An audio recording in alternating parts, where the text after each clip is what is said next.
So I'm out fragrance shopping, and I'm not necessarily looking for something new per se.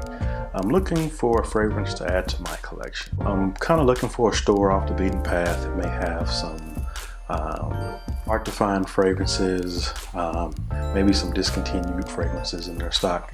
I find myself in this hole-in-the-wall fragrance shop. As soon as I walk in, I'm hopeful. I see some D-squared stuff that I've never seen in the store before. I also notice some cologne fragrances that I've never seen. It's behind the counter, on the floor, are some white boxes. And so I asked the young lady that was helping me, what's in those white boxes? And she replies, I believe they're testers, but they've been here forever.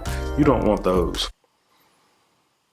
We may have to take a look. Lo and behold, my curiosity pays off, because inside is a vintage version of Dior Homme. But I didn't stop. There was another box, so I looked in it. 1.7 Dior Homme. Needless to say, my shopping trip was a success, and I left the store excited.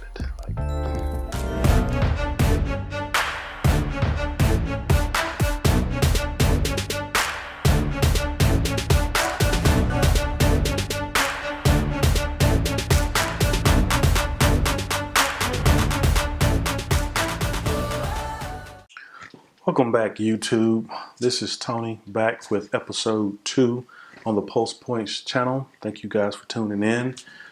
Today we're looking at one of my favorite houses, Dior, and one of my favorite perfumers, Olivier Pols. And they both brought us this beauty from 2005, Dior Homme. Now Dior Homme comes in a very sleek, modern looking bottle.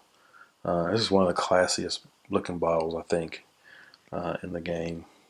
Timeless, even almost futuristic, if you ask me.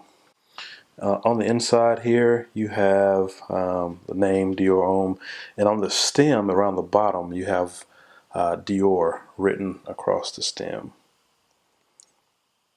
Got all your batch code information on the bottom, CD, and the top of the cap.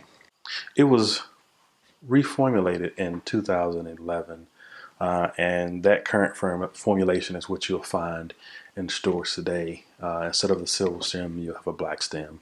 Primarily, they're the same fragrance with some slight variations in it, mostly lavender. Is kind of scaled back in the newer version, and I think it makes it a little more masculine by amping up some leather. Other than that, they're the exact same fragrance. This fragrance was Olivier Pols. He's one of my absolute favorite noses in the game. If you're not familiar with his work, he's responsible for fragrances like Spice Bomb, L'Homme Libre by Yves Saint Laurent, Midnight in Paris by Van Cleef & Arpels. On the ladies' side of things, Flower Bomb, A Money Code, and Jimmy Choo for her. So God knows what he's doing. Olivier's a bad boy. Now this fragrance comes in really two main sizes, 1.7 and a 3.4. However, I have seen some 5-ounce bottles floating around online at discounters, and at the mall you may have 1 or 2 bottles at your department store. The price range for these fragrances between 70 and 90 retail, but you can find some bottles online at your discounters. So note breakdown. Up top we have sage, bergamot. In the mid we have a beautiful blend of cocoa, Dior's signature iris note, cardamom, and a sweet amber. In the base, leather, patchouli, and Tahitian vetiver. So what does all that smell like? In the opening, you're going to get what reminds me of a very balmy, transparent lavender. This reminds me of sitting in a wet sauna. Not the heat, it's not a warming scent, just the moisture that you get out of the air. The bergamot is kind of in the background, gives a light citrus tinge, and the sage a light herbal tinge. Short-lived and vacates very quickly. The lavender is the main player, and about 30 seconds in, you're going to start getting some what is described as a waxy iris, slightly powdery. I think most of the powder comes from the cocoa in the mid, but it's in the background in the top. It's present, but not a main player. You're going to get a waxy iris. Now, a lot of people have said this smells like lipstick. I don't know what lipstick smells like. To me, it's more reminiscent of crayons, if you think about crayon having a smell. From there, your iris is going to be your bridge that's going to lead you into the mid, and you're going to get more cocoa. And this cocoa is like, think Swiss Miss, the powdered, or Nestle Quick when they used to come in the can. I might be dating myself, but the powdered can of Nestle hot chocolate or cold chocolate. Anyway, it smells like that to me. Those notes are going to be backed up by a smooth leather note, almost like a suede. So very, very smooth, very calming sense to this fragrance. So in the base of this fragrance, you'll still get some of that iris, but leather, amber, and vetiver are your main players once you get to the final stages of this fragrance. And this fragrance performs fairly well on my skin. I can get through a full day of work, commute home, and still be able to smell this. So you're looking at about 10 to 11 hours of performance on this one, and projection is very, very, very good. One odd note is odd to me, but I guess the powder vibe that this gives, which is really a blend of cocoa and iris, I think for a lot of people comes off clean. I've gotten a lot of feedback that I smelled really clean with this, which is good to smell clean. It's not necessarily always the goal when you wear fragrance, but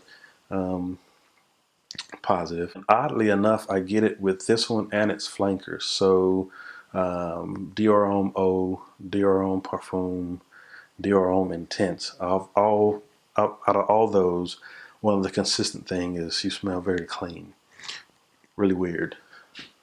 Vetiver maybe? I don't know. So just to touch on the difference between the 2005 formulation versus the 2011 is really the opening. To me, the 2011 version gets right into the cocoa and leathery vibe. And I think they scaled back the iris as well, because the knock on this fragrance was it came off a tad bit feminine because of that waxy lipstick vibe. And so the newer formulation, I think it was an attempt to make it a little more masculine. In my opinion, this is, if anything, it's a unisex kind of vibe.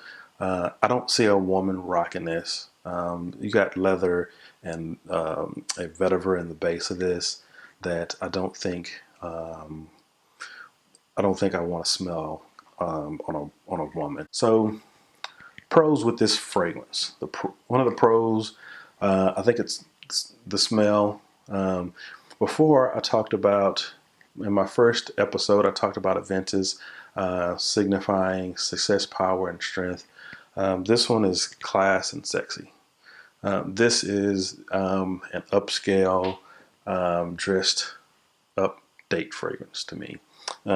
Just very nice. I think this is one of those fragrances that when your significant other smells it, it invites them to come closer. Cons with this fragrance: this particular version is discontinued, so that would be a con. It's going to be hard to find, and if you find it, they're probably going to want a significant hike in price to obtain this. The only other con I can think of is that Some people may find it to be a little too soft, a little borderlining on feminine. Other than that, the performance is good, the smell is great. Not a whole lot of cons with this. My final take on Dior Homme is it's one of the classiest suit and tie fragrances you can buy. It's from Dior. Dior is, if not the best, it's one of the top 2 fragrance houses in the designer game for men. You're going to get quality, you're going to get performance, and you're going to get a great smelling scent. In my opinion, this is a great fragrance. The 2005 version, the 2011 version is great as well.